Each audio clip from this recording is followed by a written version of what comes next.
Welcome to The Flirty Vegan, the podcast that motivates you to thrive through plant-based living. I'm your host, Jenny Chaffetz, certified life, breathwork, and vegan lifestyle coach. After decades of dieting and deprivation, I found the secret to living a compassionate, nourished life. Whether you've been vegan for years or you're just flirting with the idea, prepare to be inspired by real people who courageously chose health and love. It's time to look better, feel better, and do better.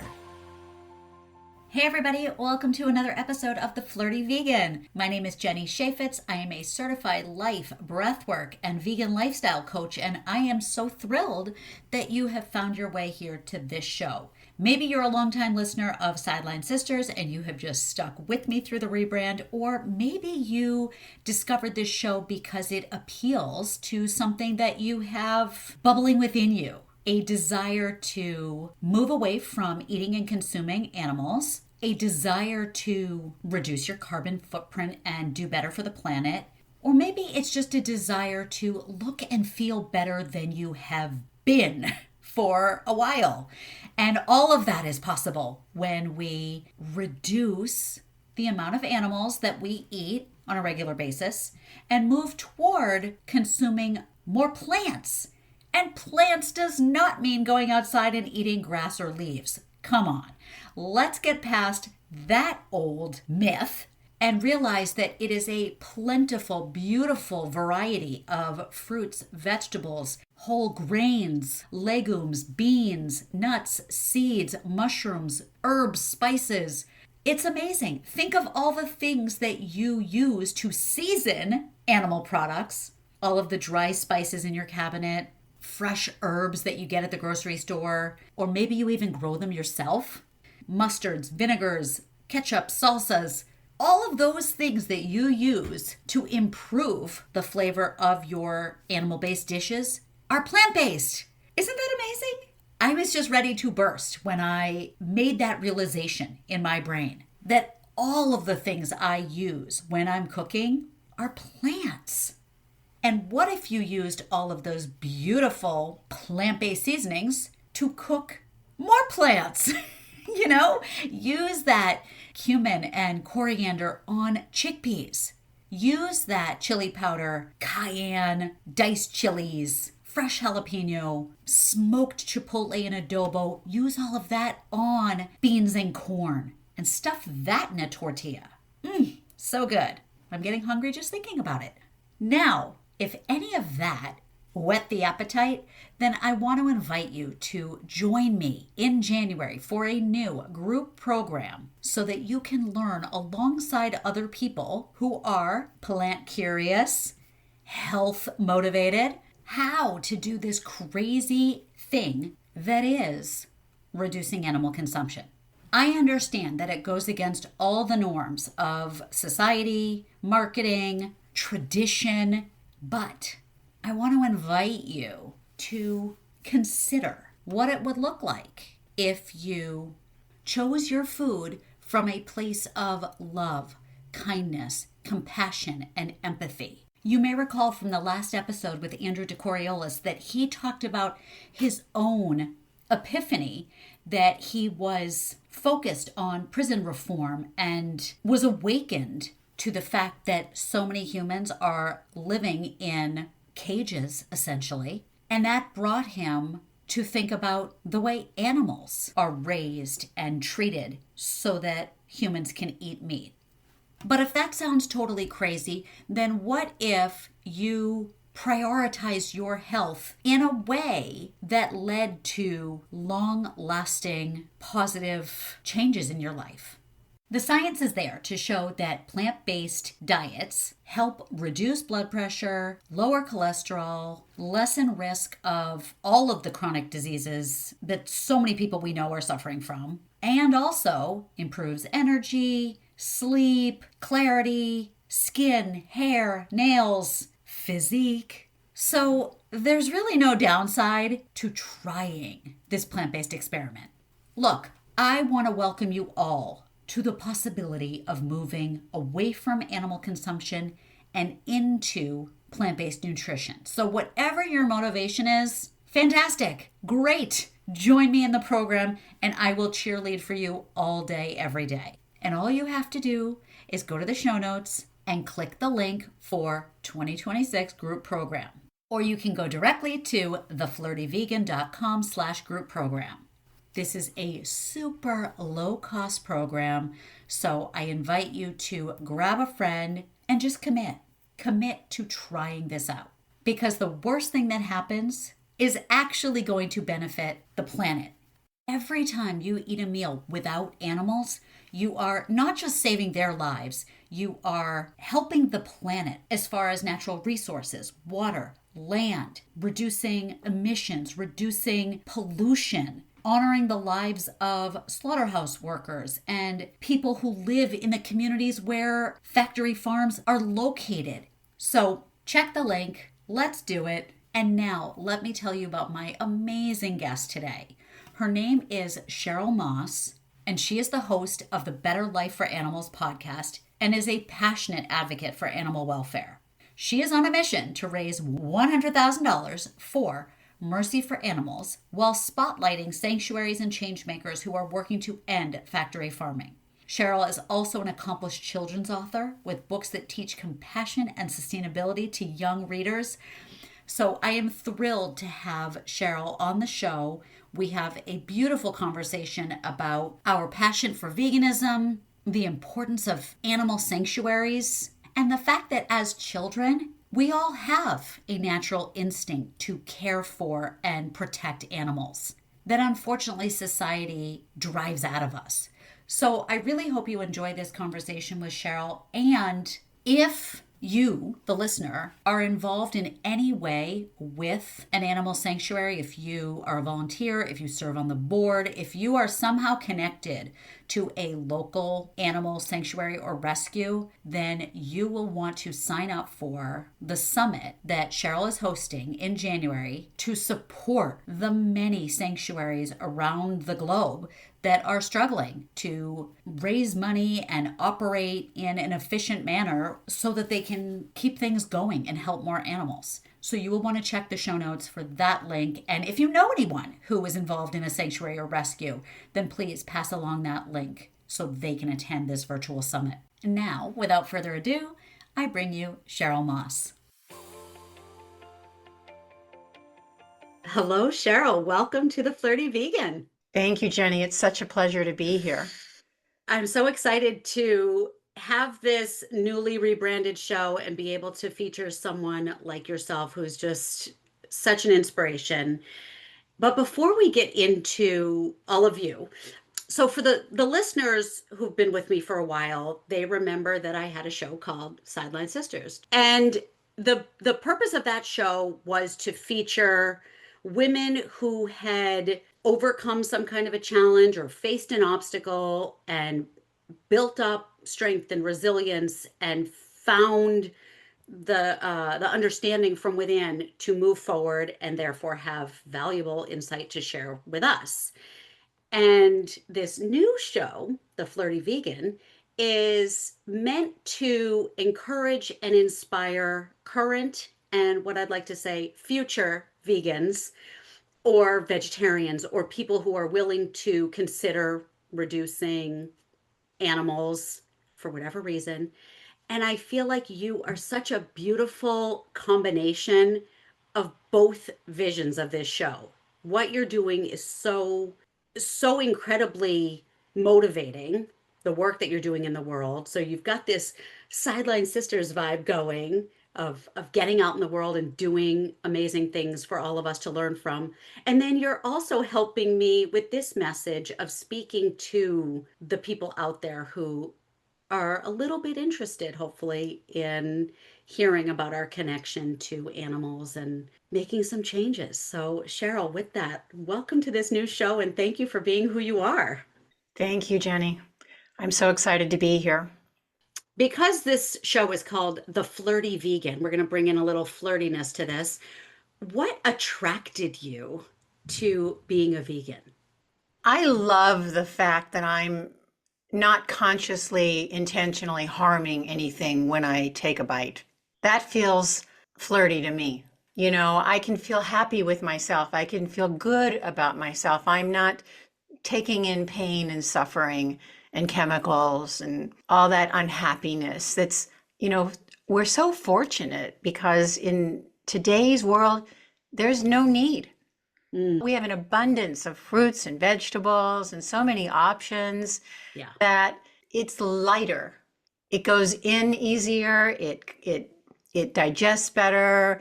I know I'm participating in what I see as a one day cruelty-free world. So I'm doing Yes. my part, and that feels very light.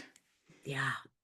It's so interesting. I spent many, many years, decades, dieting and hyper focused on what I was eating for the sole purpose of looking better.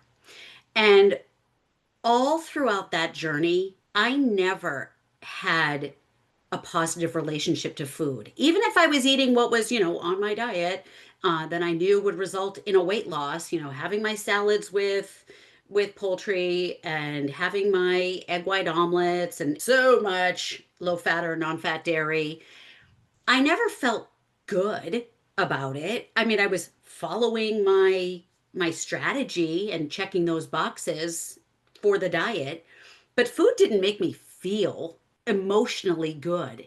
And so I'm glad you hit on that because the way we eat brings about such a higher vibration and connection.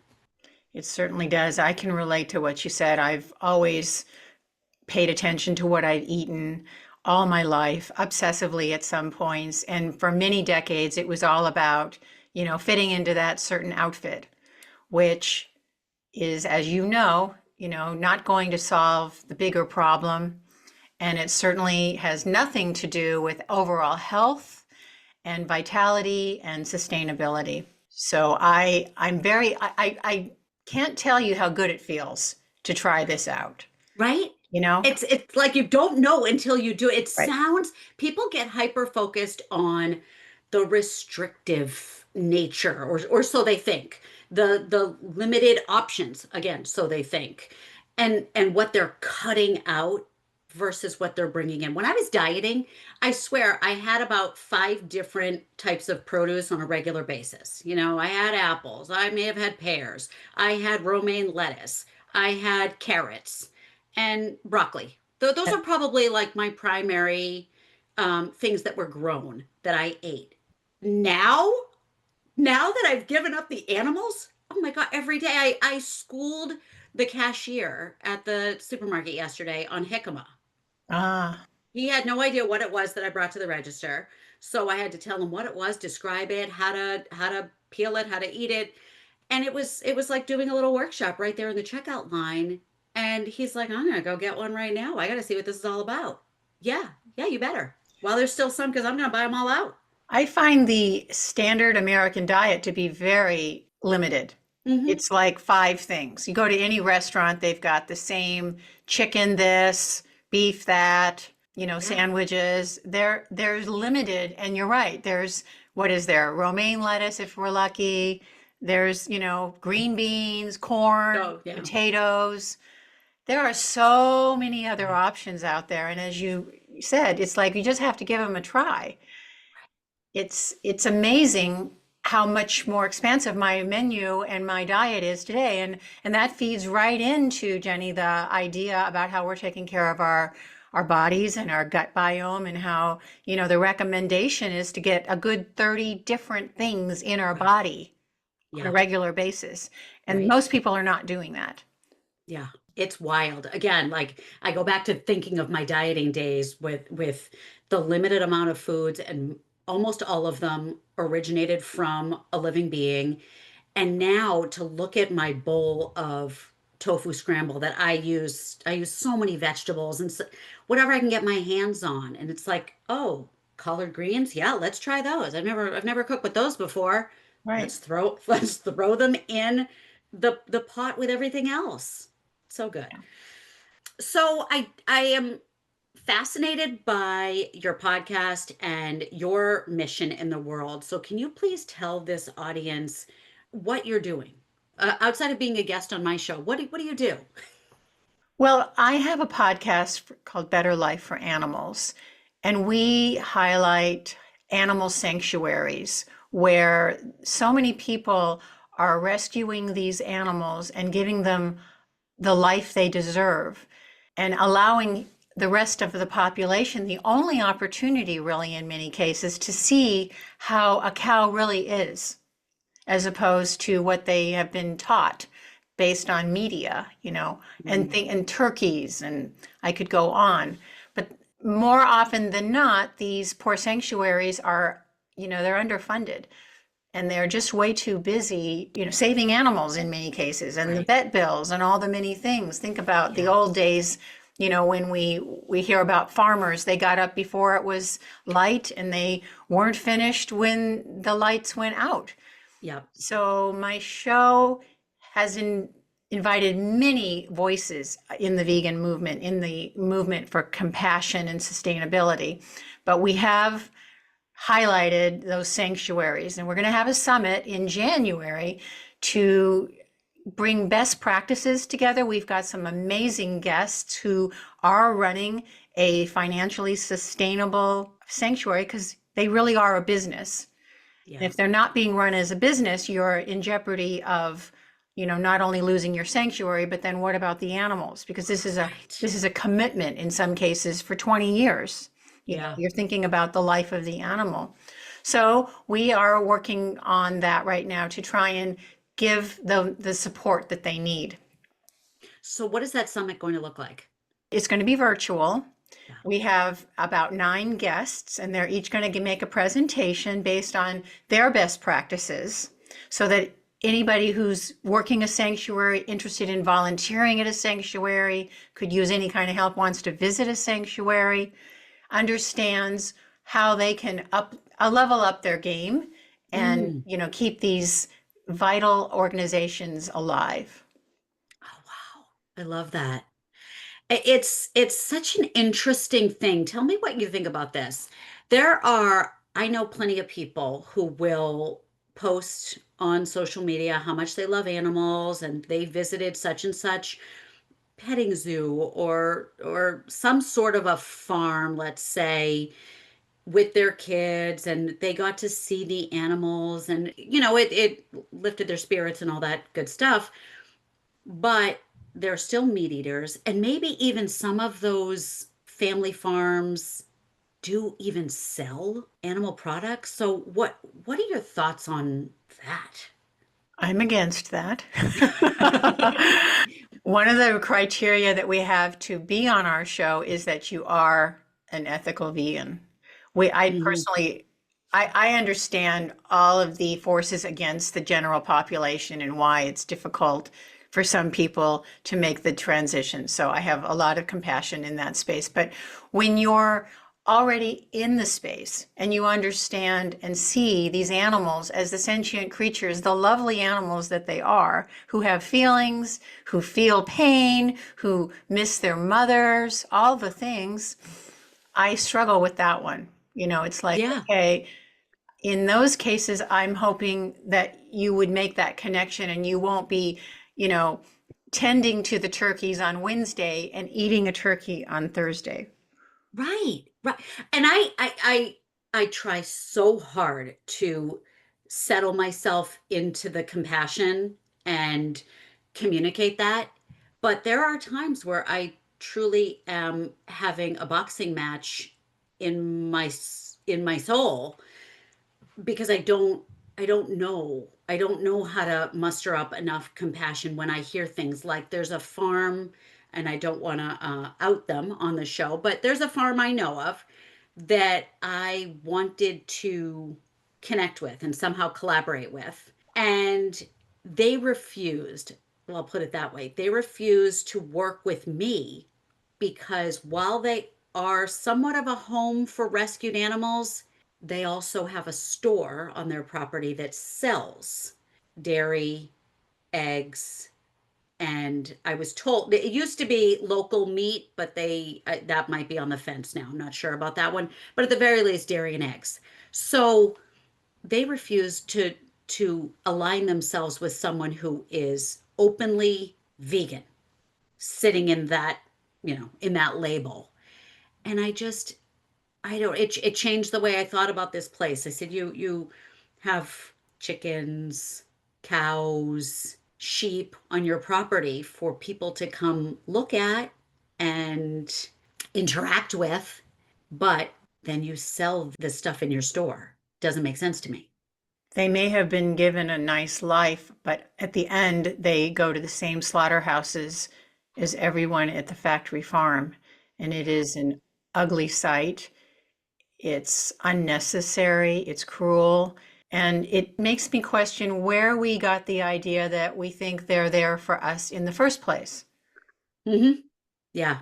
So I know you've written several children's books in an attempt to somehow gently carry this message out to younger folks. How is that working? How do you get your books into the hands of people, of the parents, let's say, who are reading them to the children, if the parents aren't already vegan? So, one of the things I've done is I've donated quite a few of my books to animal sanctuaries. Any animal sanctuary that has a library that would like to carry my books, I will donate them. My goal, this wasn't in my personal situation, it wasn't a money play. I just Mm, want them in the right hands. And I figure if you're going to a sanctuary, you're at least open. yes. Yep. And so that has been my approach. Of course, whenever there's AVA or anything like, reducitarian, where sometimes I go as I display my books, I will sell them there. They're available on all the, platforms, but I understand that even though I read them all the time and I go, this is perfectly easy. There's Yeah. nothing tragic going on in this book. I know that it's the parents who I have to work on. So Yeah. in a sense, I'm working all angles by having an adult podcast, having an Yeah. adult website, Yeah. adult social media, because the kids Right. aren't watching that, right? But hopefully, Right. if anyone is looking for some way to explain this to their children, the books are there. Yes. And we'll definitely have those linked in the show notes because as many people that we can get passing on this message. So even if they are just vegan parents reading them to their hopefully vegan children, it's at least producing another generation of vegans, which is what we want. So there's that. That's right. Always can't give up hope. Right? No. So as positive and optimistic as your mission is, what do you struggle with? Well, we have a lot of forces working against us.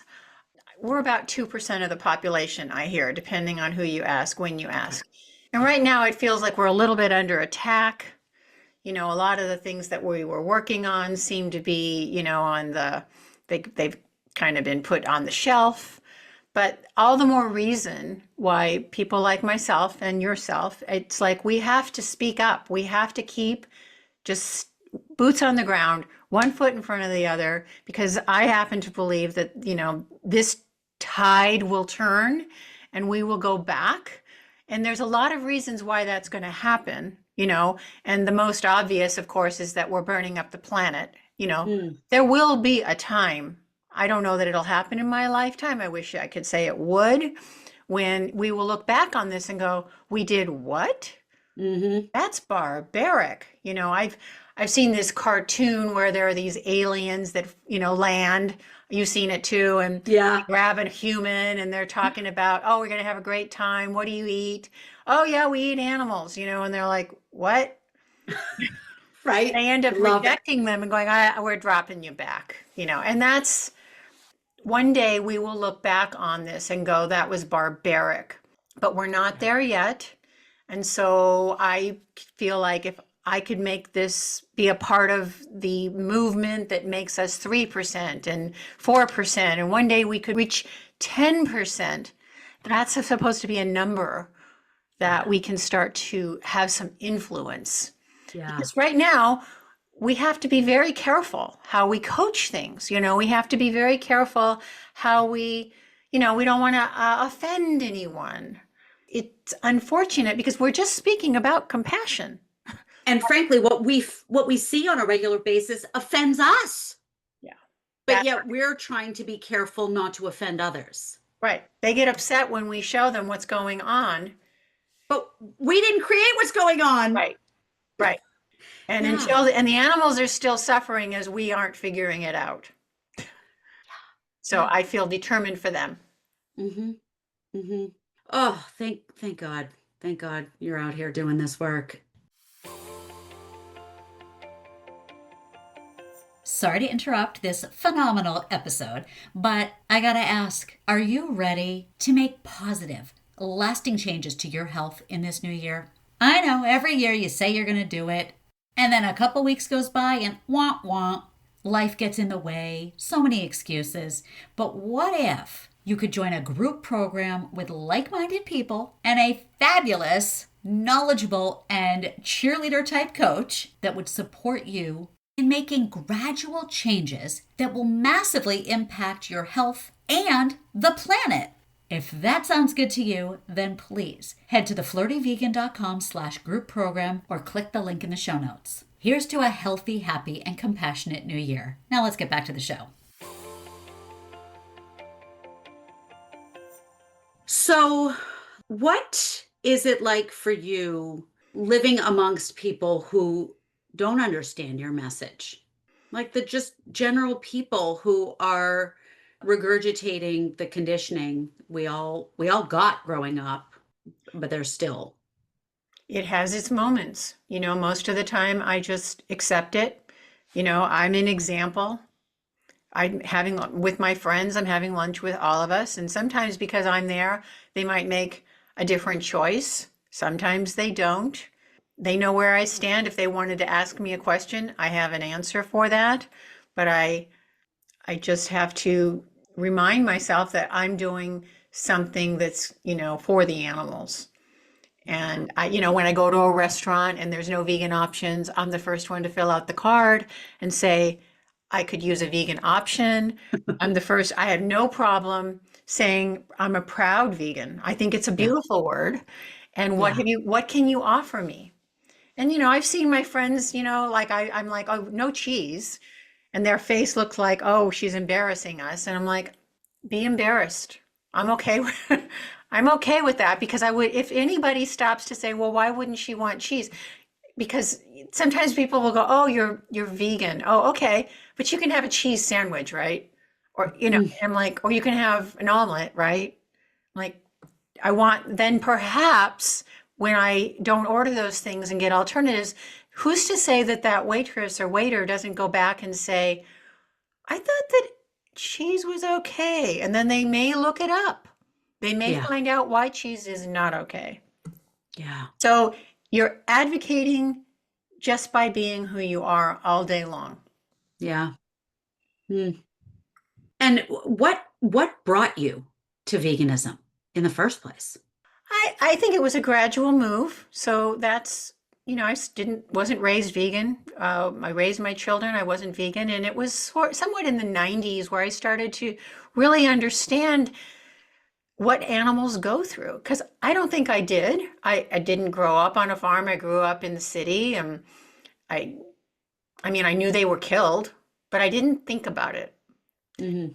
And then I started to learn more about what they really went through from the moment they're conceived to the moment they meet their end. And it was just horrific. So I started eliminating pretty much everything from my diet, but it was a gradual process.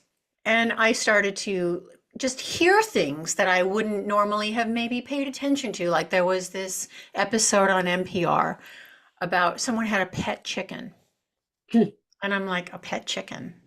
And he's talking about how curious he is or she is, and how, all the many things. Not that I'm looking for a pet chicken or a pig. By the way, they're the smartest, they're the sweetest. I'm not necessarily going to have them in my house, but I certainly don't need to be participating in their demise either. Yeah. So it was over a period of time, but then there was a conversation I was having with a friend. This was about 19 years ago. And we were talking about, I think it was forks over knives, and I'm listening to him. He's considering the diet. And I said, you know what? I'm done. We don't even give these animals a life. I'm just done. And I was done that day. Hmm. And so it's not that I don't know what those things taste like. I've had them before, but I don't miss it. I think when you come to it from that place of the ethical piece, it's, in my opinion, it's the highest place you can come from, and it's going to be the most resilient in preventing you from falling back. Because I think if you do it for your health, that's, and I'll go, get there however you can, please. Yeah, right. Do it, cut out whatever you can. That's all, it's all good.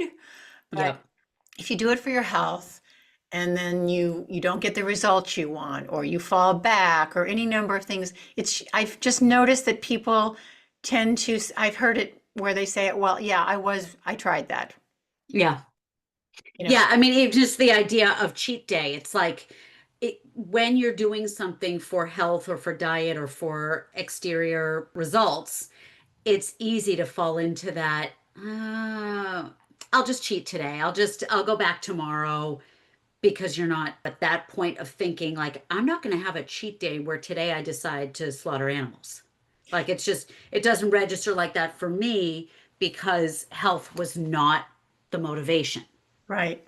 And I think it plays into what you said in the beginning, which is, if you're just looking for outward appearances, it just like with, trying to eat in order to fit into that particular outfit, Hmm. that's not the highest reason. Yeah. The highest reason is you want a strong heart. You want strong bones. You want to feel fit. You want to have longevity. Yes. And then let's add, while we're at it, let's be compassionate and let's eat light and not, have such a heavy footprint on this earth. And, Yeah. so your food plays in with your mission to, take care of your body and Yeah. take care of everyone around you, including animals. My mission with my business, my purpose is to support people who are flirting with the idea of making these changes. Again, whether it's for health, the animals, the environment, peer pressure, or some other combination, I don't care. Like you said, whatever gets them there. But I'm here as the support to make that transition easier. And so I was talking to someone who still is conflicted about the protein and some of the nutrient questions.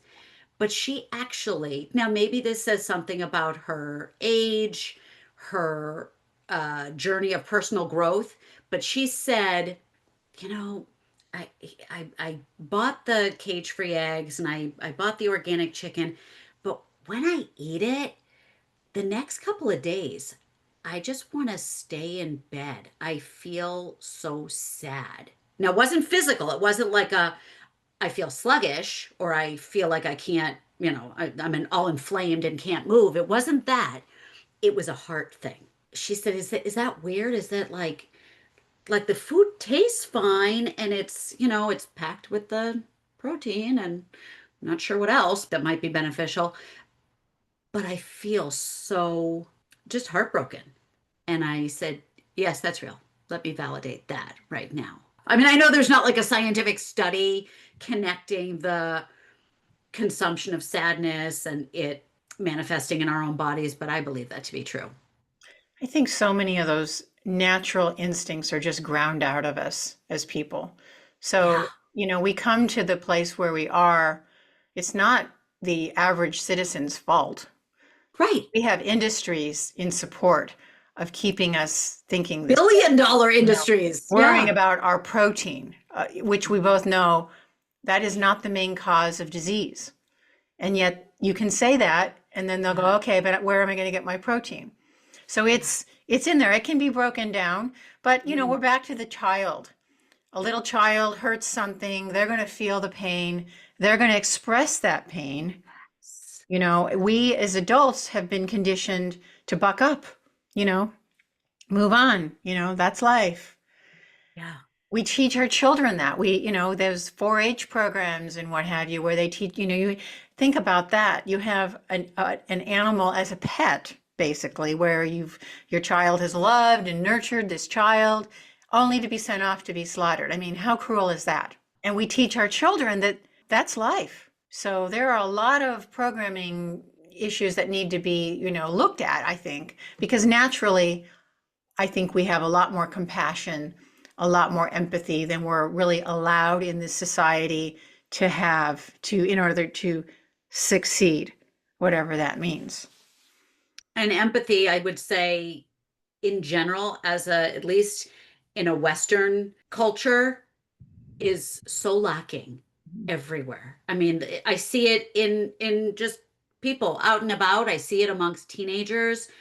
Someone falls on a sidewalk and there's like no desire to go and help. And this trickle down of lack of empathy, put on your blinders, focus on yourself, and just check Right. boxes.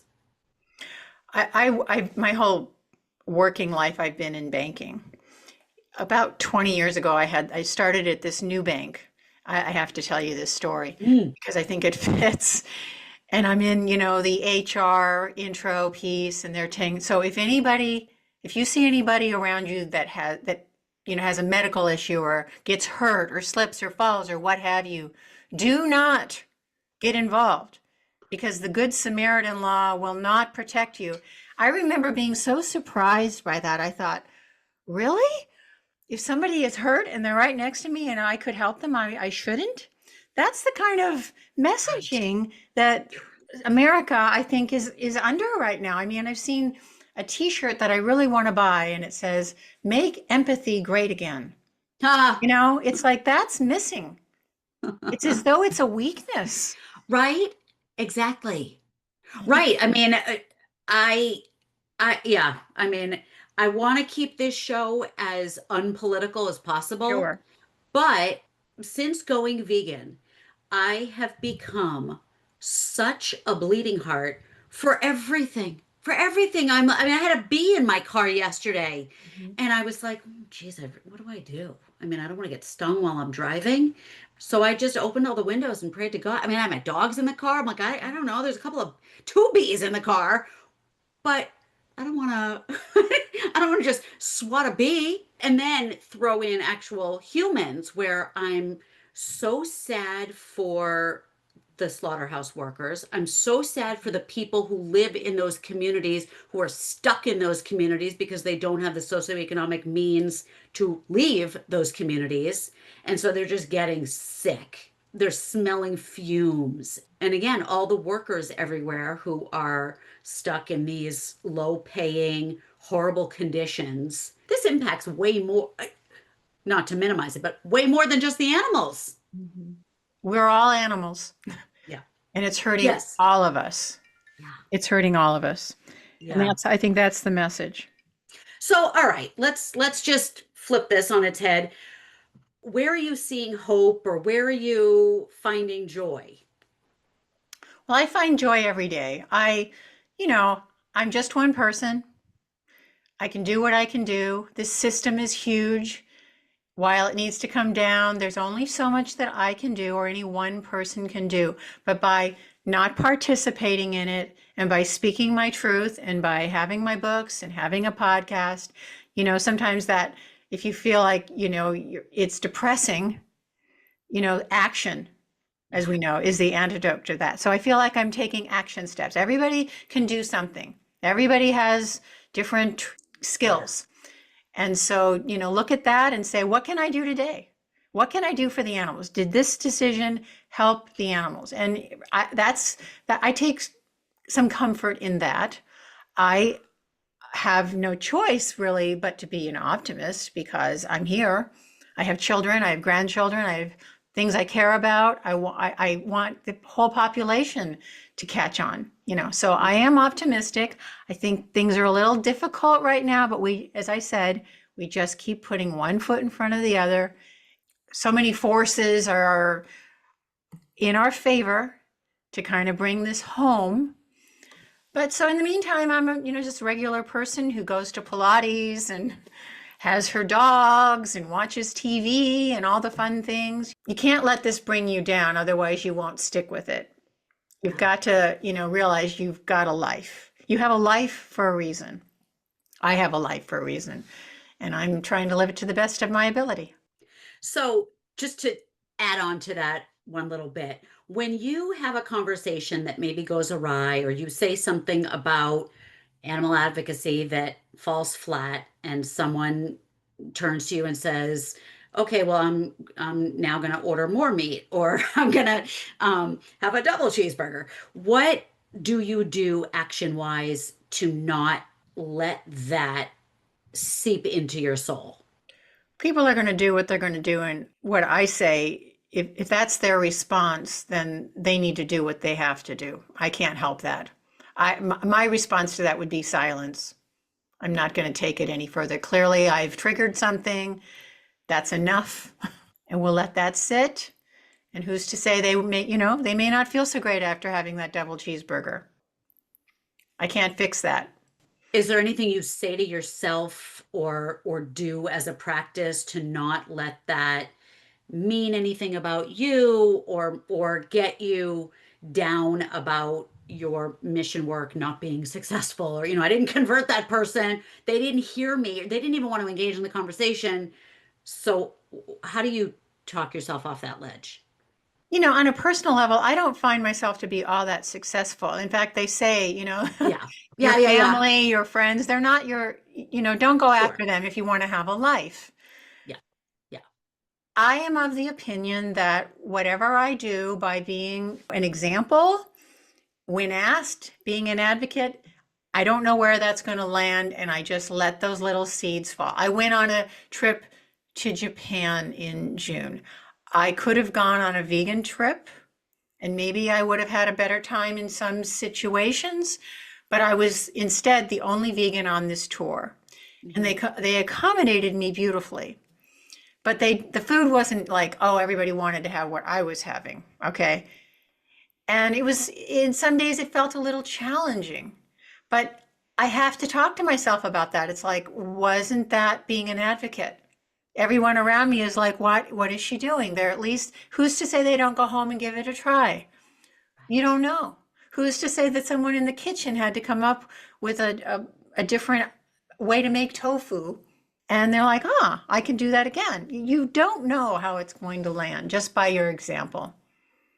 Yes, yes, Cheryl, you're right there. So thank you for that. That was the message I needed to hear today. So perhaps the listeners will agree. All right. Well, before we say goodbye, I want to give you an opportunity to tell everybody about all the things that you're working on so we can stay engaged with you. Oh, thank you. Well, I have a website, betterlifeforanimals.com, just as it sounds. I'm on Instagram and Facebook. I have 3 children's books that are available, but I would suggest that you start with the website because that's the center for everything I'm doing. And as I mentioned, we have a podcast we've been doing all year. Very proud of it, and Yeah, it's so look good. forward to the summit that's coming in January. Yeah. Your recent episode, and I can't remember your guest's name, but she was talking about the humane labels. Was that Uh, Hope? yeah, Hope Labonic. Okay. Yeah, That was incredible. I loved that. she's an incredible woman. That's what I'm so proud of. I've had some incredible guests. I mean, Yeah. this isn't about me. Right. These people, that this space has been so generous, don't you find? People are Yes. willing to show up because they're doing it for the animals. So, Yes. in that sense, it's a really good group. And I do Yeah. believe that we set a really good example. And I think it's through things like that that we're going to grow. Yeah. Even before this podcast shifted over to the Flirty Vegan, I had the pleasure of interviewing some really remarkable vegans in the first 100 episodes. Yeah. And I actually would love for them to come back now that it's official, because they were just such profound speakers of the mission and the work they're doing, like yourself, the work that you're doing. I mean, even if you were just my next door neighbor who was vegan, that would be a great conversation. But the fact that you're actually out there working for the cause is so admirable. Thank you. And same to you. Thank you. Thank you. So we'll have all of that linked in the show notes. And then in conclusion, I want to ask you, what is your favorite vegan snack, meal, or beverage that you can share with the audience? There is a General Tso's tofu that I learned how to make on purple carrot, which I love. It's so simple.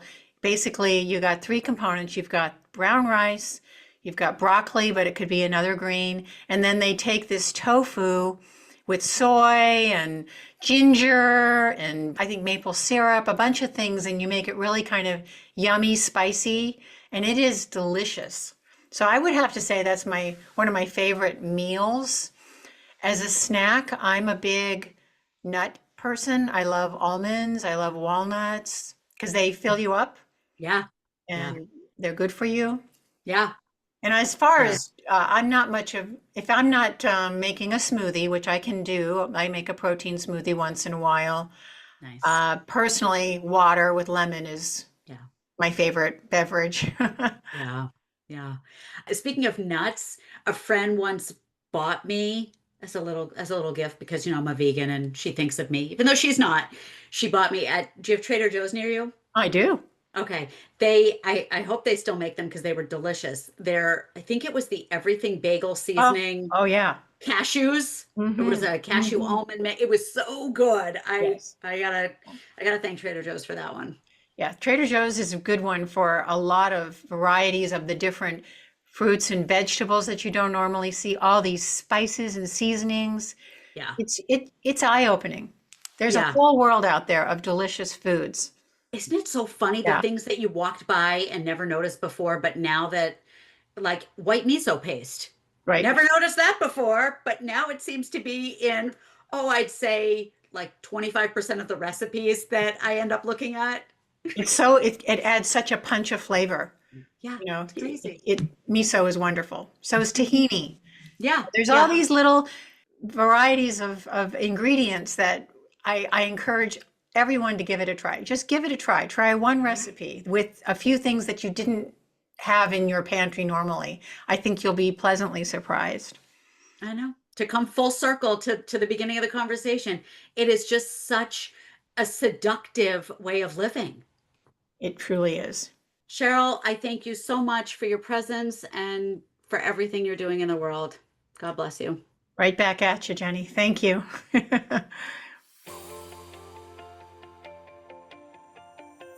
That was incredible. Cheryl Moss is such an inspiration, and the work that she's doing with her podcast, her books, and the summit she is organizing for sanctuary and rescue workers is phenomenal. So please be sure to check out her links, which are in the show notes.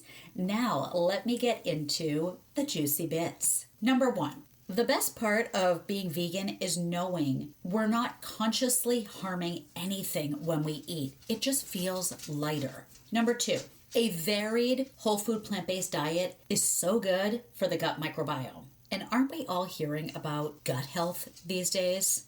Well, here's how you get it. Whole food plant-based. Number three, animals are sentient beings. What does that mean? It means they have feelings. They feel pain and they miss their mothers. Yeah, sit with that one for a second. Number four, and believe me, this was me before I went vegan. Buying meat and dairy from local or family owned farms makes us think we're doing better for the animals and the situation, but understand that all of those animals go to the same slaughterhouses as all the other animals. They still have the same fate. Number five, if you choose plants for health reasons and don't get the results that you desire, it unfortunately leads people to leave the movement. Which is why I want to encourage you to join my new program in January, because having support, having a cheerleader, having a knowledgeable guide to infuse science and nutrition facts may be the thing that makes the difference for you. Number six, little children express pain. Little children feel compassion and connection to other beings. But sadly, these natural instincts toward compassion are ground out of us by industry and marketing. We all have a lot more compassion and empathy within us than we believe we're allowed to express. Number seven, action is the antidote to depression. Wow, that's a good one. And finally, number eight, Cheryl's favorite foods are General Tso's tofu from Purple Carrot, nuts like almonds and walnuts, and having water with lemon. So add that to the list of items and recipes to try. And again, if you're involved in any kind of sanctuary or rescue work, or you know someone who is, please share the link to Cheryl's Summit. It's virtual, it's free, and it is designed to help these organizations run more efficiently, which is better for everyone involved, especially the animals. So I hope you love this conversation and will share it with your friends and family. And please take a moment to subscribe or follow wherever you're listening, and give this show a 5-star rating. That really means so much to me. I hope to see you back here in 2 weeks for my incredible conversation with documentarian and activist Thomas Wade Jackson. And I would say, if you have a little time, check out his movie, A Prayer for Compassion. It is life-changing. So with a heart full of gratitude and a fridge full of veggies, I send you peace, love, and chickpeas. Mwah!